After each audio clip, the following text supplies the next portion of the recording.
Olá a todos, a minha apresento como Pedro, que já me conhecem, continuando o vídeo, a história da Europa Carolíngia ao feudalismo, contextualizando também no canal da Cultura Histórica, no contexto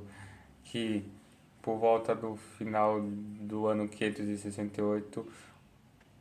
a tribo germânica conhecida como Lombardos, entre os Europa Central e a Europa Oriental, tal invadem a Itália, que pertencia ao controle do Império Romano do Oriente, mas com muitas baixas, sem realmente uma presença forte do próprios romanos do Oriente em números, cruzam o Vale do Pó ao comando de um rei chamado Alborne e invadem e se instalam principalmente no norte, se expandem até o centro e o sul da própria Itália aos Apeninos e fundam vários ducados e depois de um outro sucessor chamado Cleifo, que reinou até o ano de 575, a Itália fica dividida em duas regiões, ainda, ainda a maioria pertencente aos lombardos e outra menor pertencente aos romanos do Oriente, que ainda tinham seu controle. E o tempo mais ficou dividido, porque o território dos romanos do Oriente, uma das partes que importa era onde estava a igreja, a princesa igreja de Roma estava dentro do território da Roma do Oriente, que depois viria a ser os estados papais posteriormente.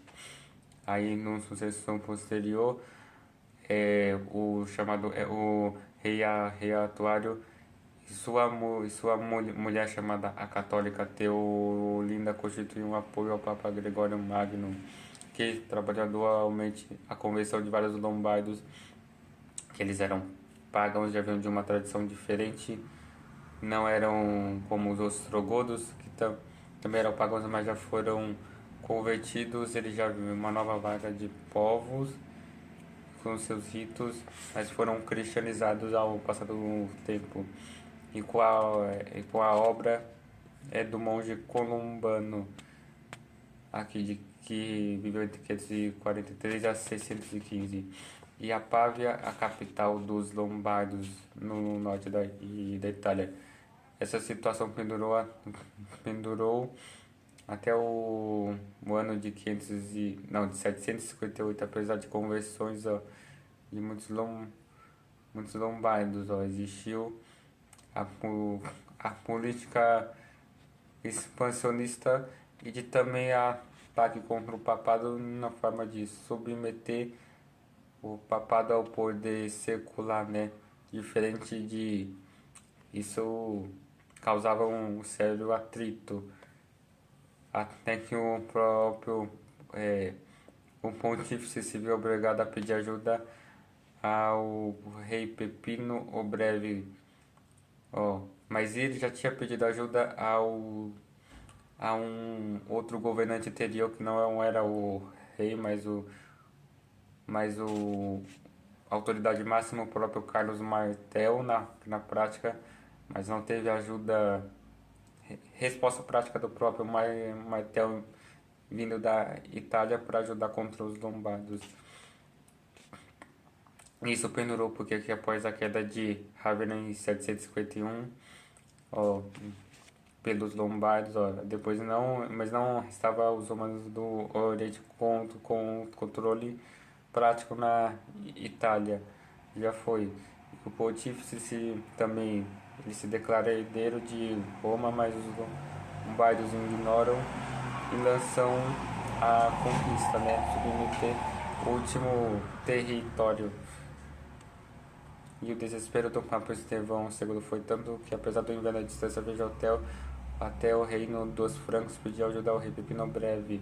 E que depois da tradição, o filho dele, Carlos, que depois escoltou o Papa durante a volta daquela viagem, e pediam proteção a Roma, né? Uma série de acordos e alianças foram feitas e depois o próprio pontífice também repetiu ali o ritual de unção, dessa vez difundido aos homens da linhagem de Pepino e deu o direito a essa família exclusivo de governar os francos, né? Então uma aliança entre o poder secular, é claro, representado pelo Pepino o Breve, e também os seus sucessores e o poder espiritual papado também de legitimar